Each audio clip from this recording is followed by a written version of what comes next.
darles la bienvenida a Cultura Viva, un espacio que nos invita a conocer los mitos creadores de las culturas ancestrales, que nos lleva a compartir las diversas culturas del planeta.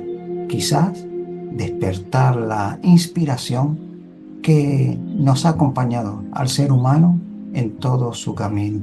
Compartamos esta onda del Centro de Estudios Humanistas de las Américas.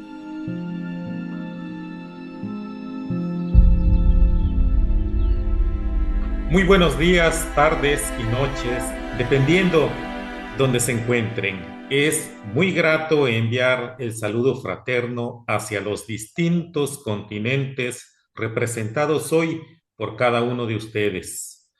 Culturas Vivas y el Centro de Estudios Humanistas de las Américas, el CEA, damos una cálida bienvenida a la Conferencia Internacional de marzo para seguir con el recorrido por los remotos orígenes, espiritualidad y momentos humanistas de los grandes grupos humanos. Lo que presentamos es el resultado de indagaciones y sentires bajo el método estructural dinámico que cultivamos desde la mirada del nuevo humanismo universalista. Hoy nos iremos hasta Filipinas, al pueblo Tagalo, para conocer a Bathala. Un servidor de ustedes, Ildefonso Palemón Hernández Silva, desde México, les agradece su presencia y la participación que podrán tener en este tema tan importante. Enseguida, nuestra compañera Mónica Sumelsu, desde Chile, nos hablará brevemente del humanismo actual y nos presentará a nuestra conferencista. Mónica es humanista, miembro pleno del CEA, investigadora y expositora de varias culturas. El gusto de saludarte es mío, estimada Mónica, y ahora la presencia y la voz es tuya. Muchas gracias, estimado Ildefonso.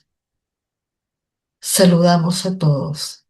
Hoy presentamos a Karina Santillán, de Filipinas, Manila, directora creativa de comunicaciones publicitarias, humanista universalista, maestra morfológica. Participa activamente en la Comunidad para el Desarrollo Humano Manila,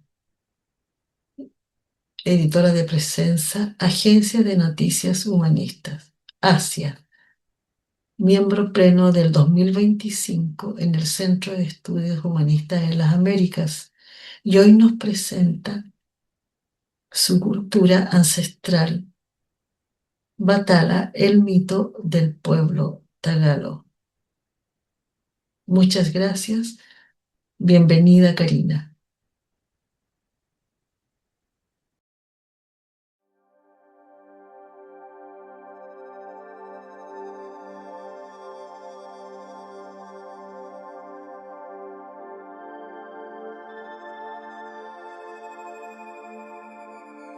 Bathala, the main myth of the Tagalog people.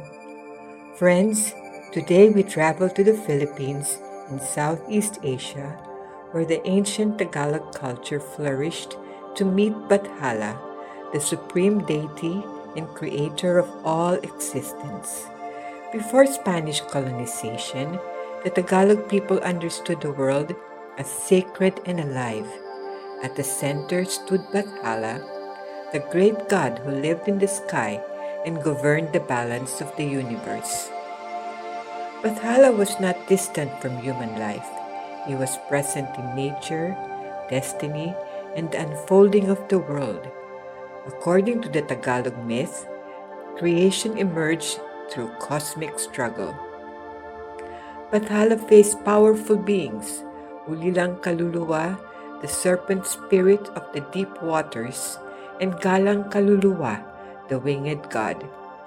Through their encounters, chaos was transformed into order.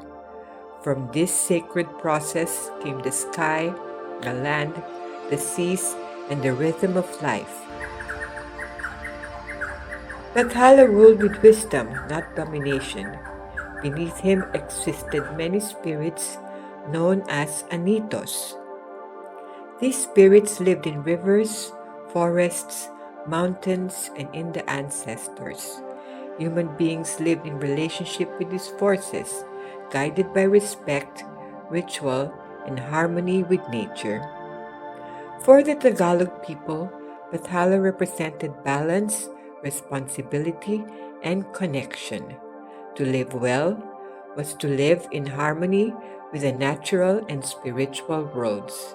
Even today, Bathala remains a powerful symbol of Filipino ancestral memory, reminding us that long before modern times, humanity already understood life as sacred, interconnected, and guided by the unseen.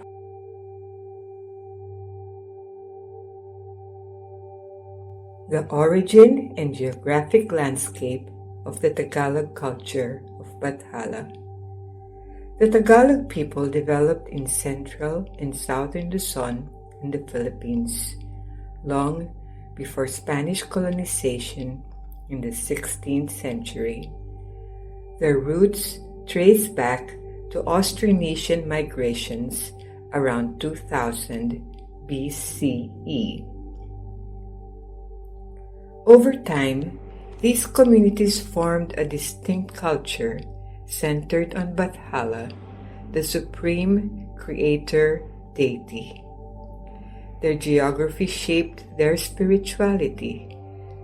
Tagalog settlements were built near rivers, lakes, and coastal areas, especially around the Pasig River and Laguna de Bay. Water was essential for life, trade, and agriculture, but it was also sacred, a symbol of connection and continuity. The land of Luzon is mountainous and volcanic. This natural elevation influenced their cosmology. Bathala was believed to dwell in a higher celestial realm, while other spiritual dimensions existed below the human world. The structure of the cosmos mirrored the landscape: sky above, earth in the middle, depths below.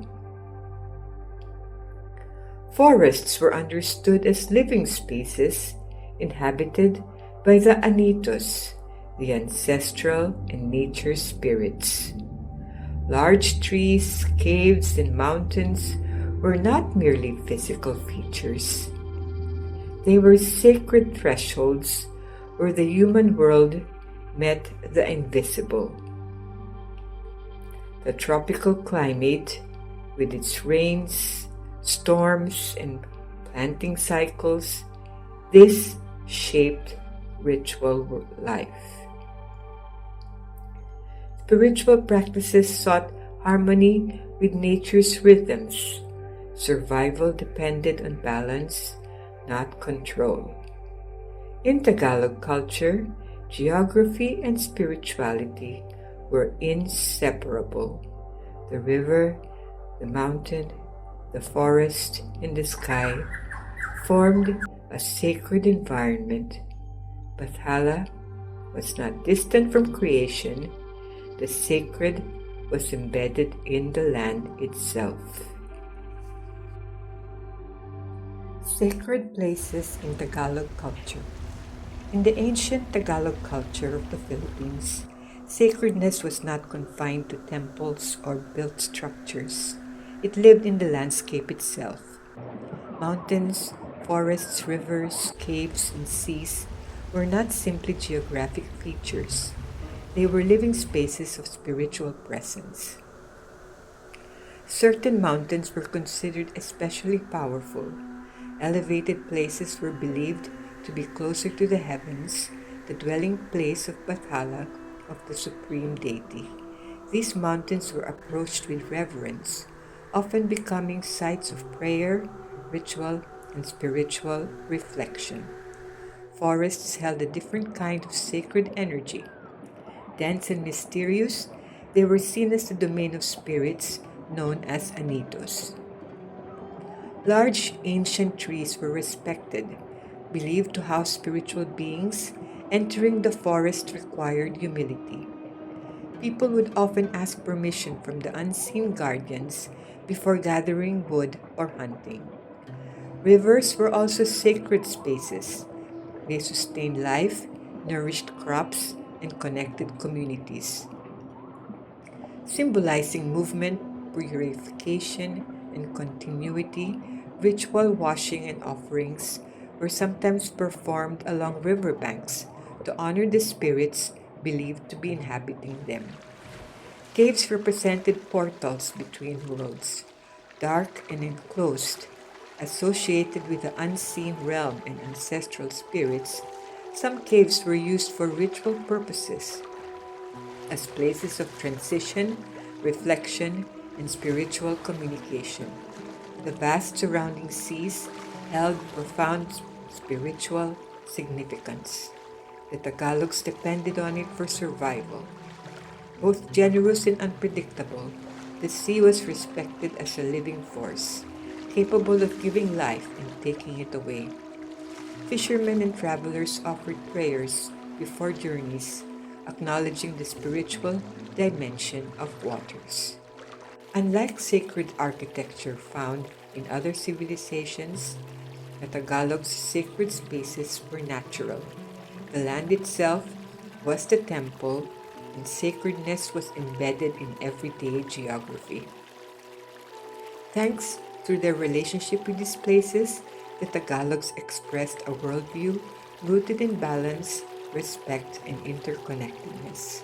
To honor the land was to honor the divine. To live and move through nature carefully and mindfully was to recognize sacredness in all things.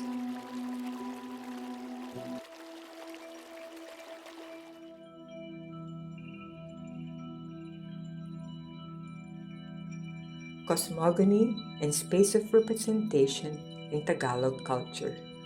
In ancient Filipino Tagalog culture, cosmogony, the story of how the universe originated, was not just a myth of beginnings.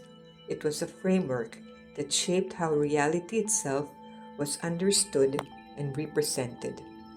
At the center of Tagalog cosmogony stood Bathala, the supreme deity and source of all things in order. In the beginning, the universe was vast and uncertain. Through sacred encounters and cosmic struggle, structure emerged from chaos. The sky, the waters, and the land were formed, establishing the fundamental layers of existence. This cosmological vision organized space into vertical dimensions. The upper realm was associated with the heavens and divine presence.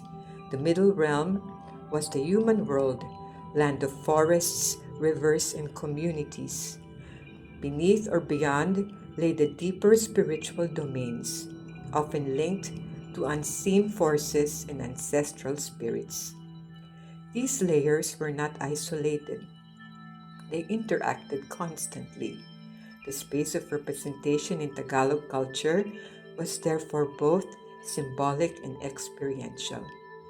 Nature itself became a living map of the cosmos. Mountains represented proximity to the divine. Rivers symbolized movement between worlds.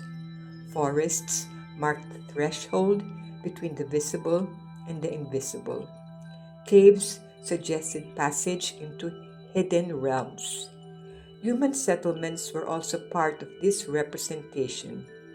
Villages were organized around communal life, reinforcing the idea that the human world occupied a central position between sky and earth. Rituals acted as bridges, allowing communication across cosmic levels. In this worldview, space was not empty or neutral. Every place carried meaning. Geography reflected cosmology. The visible landscape mirrored the sacred structure of the universe. Through their cosmogony, the Tagalog people expressed a profound understanding. The world is ordered, interconnected, and alive. The cosmos is not distant from human life. It is embodied in the spaces people inhabit every day.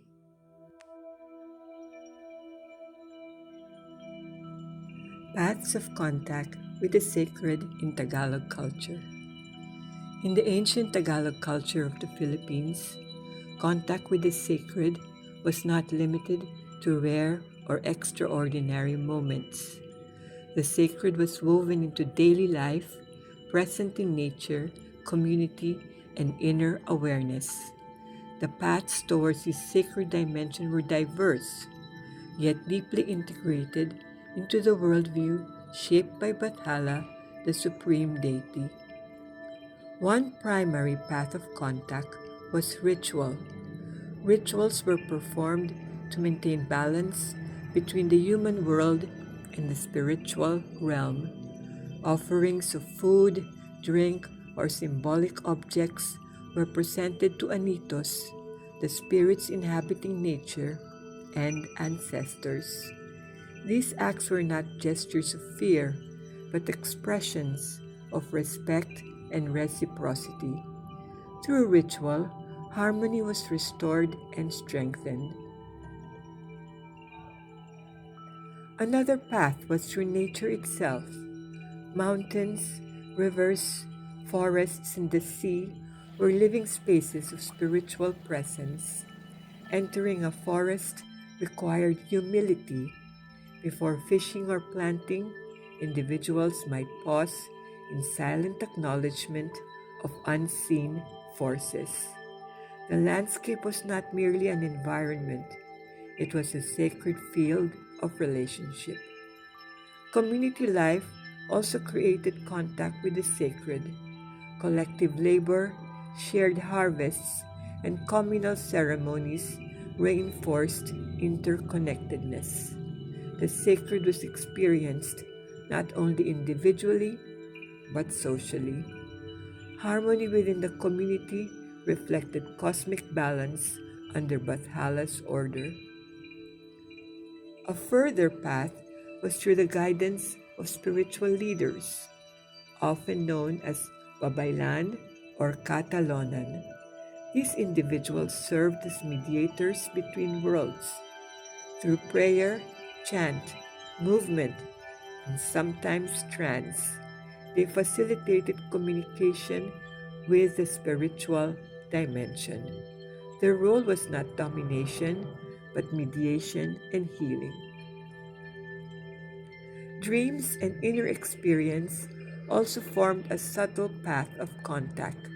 The boundary between visible and invisible realms was fluid.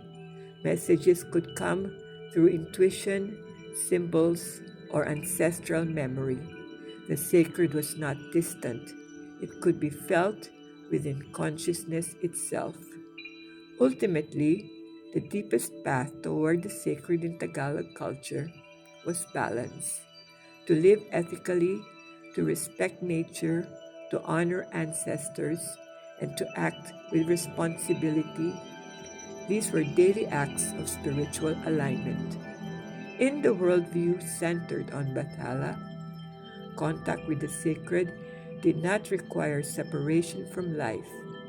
It required awareness within life.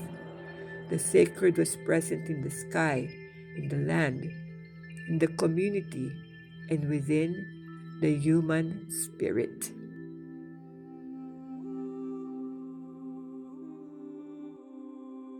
Humanist attitudes in Tagalog culture.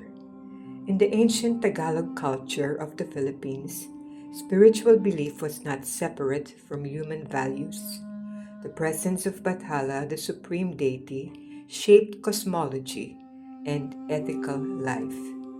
From this worldview emerged attitudes that today we can recognize as deeply humanist, believing that harmony was essential to existence. To live well meant living in balance with nature, the community, and the spiritual world. This required responsibility, self-restraint, and mutual care. Respect for others was not just social etiquette, it reflected the sacred order of Bathala. One important humanist moment appeared in communal cooperation. Villages functioned through shared labor, collective farming, and mutual protection. Survival depended on solidarity. This cooperative spirit expressed the belief that human beings are interconnected and accountable to one another. Another humanist dimension was reverence for elders and ancestors. Memory was honored, wisdom was transmitted orally, strengthening identity and continuity. No one was isolated, each person belonged to a lineage and a living community, and a profound respect for the dignity of life. Nature and humanity shared a sacred origin. Harming others or exploiting the land disrupted balance.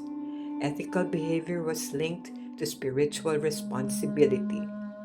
This way, Tagalog culture, centered around Bathala, fostered attitudes of harmony, respect, cooperation, and reverence for life.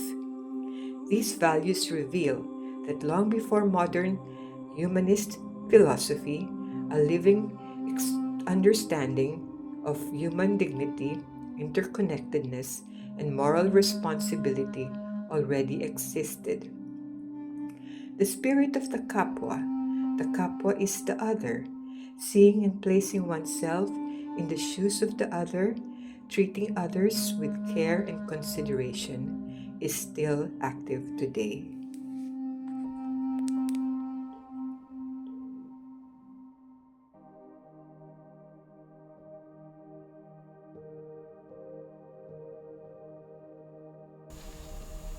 Les invito a conectar con nuestros cuerpos. Cierra los ojos. Calmar nuestras emociones. Relajar los pómulos de la cara, la cabeza. Respirar profundo.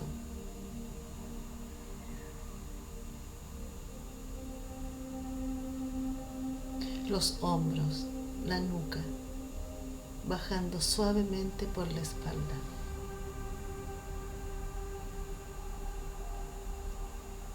Relajar los brazos, volver hacia la cara lentamente, relajando suavemente y llegando al pecho, calmando nuestras emociones.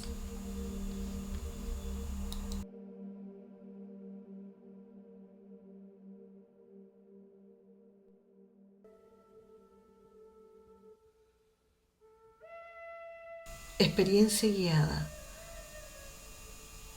Llega un divata y Bathala habla. Es temprano por la mañana. Oigo a los pájaros silbar fuera de la ventana. Me despierto de un sueño lleno de sueños, sintiéndome alerta y con la sensación de que se me va a dar un presagio. Algo que vino de un sueño. Me aventuré al jardín y allí siento una luz suave, una presencia sagrada por todas partes.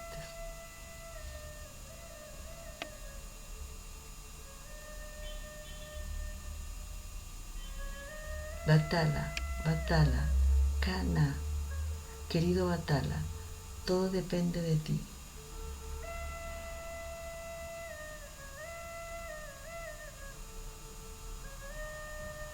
Querido Divata, por favor bendíceme. Gracias por venir.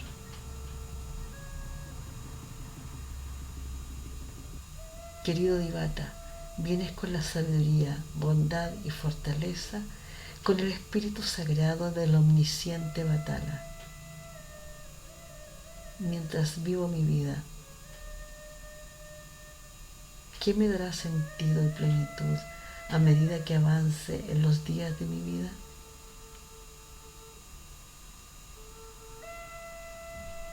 Escucho sus amables consejos. Me dice que las respuestas están muy dentro de mí. Solo respira hondo, calma tu mente y deja que la respuesta aparezca.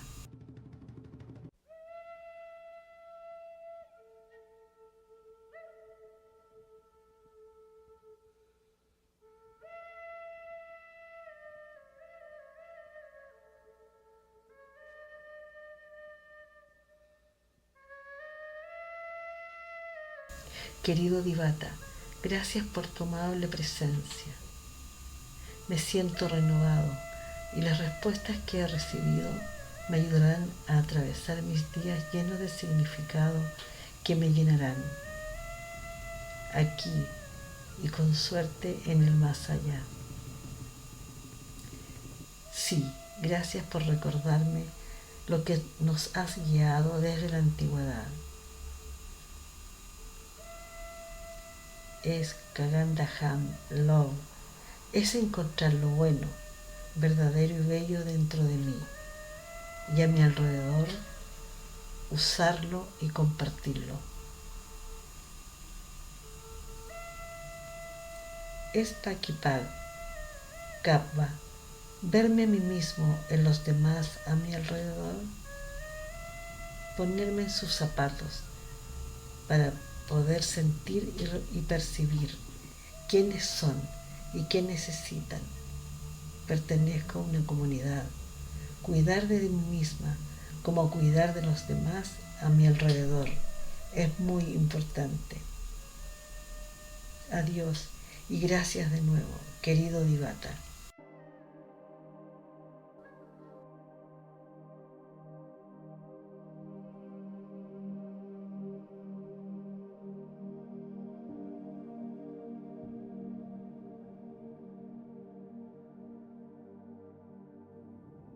A Diwata comes, Bathala speaks.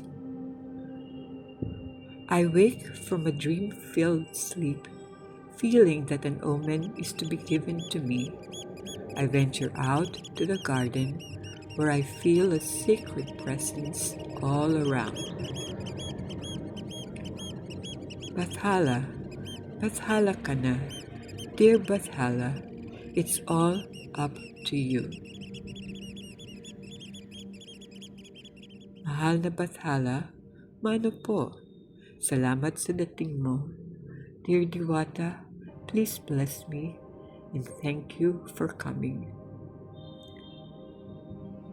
Dear Diwata, you come with the wisdom, kindness, and strength, with the sacred spirit of the all-knowing Bathala.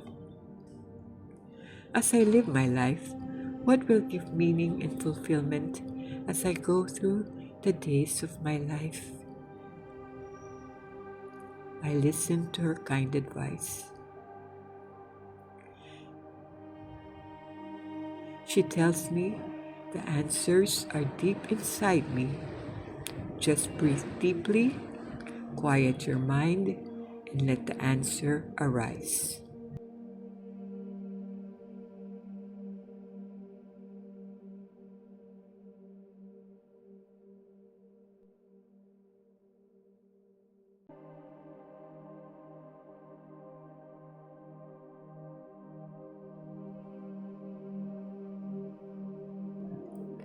Dear Diwata, thank you for your kind presence. I feel renewed, and the answers I have received will help me traverse my days filled with meaning that will fulfill me here and hopefully in the hereafter. Yes, thank you for reminding me of what has guided us since the ancient times. It's kagandahang loob to find what's good, true, and beautiful inside of me and around, and use it and share it. It's pakikipagkapwa, to see myself in the others around me, place myself in the shoes of others, so I can sense and feel who they are and what they need. I belong to a community, and caring for myself and caring for others around me is so important.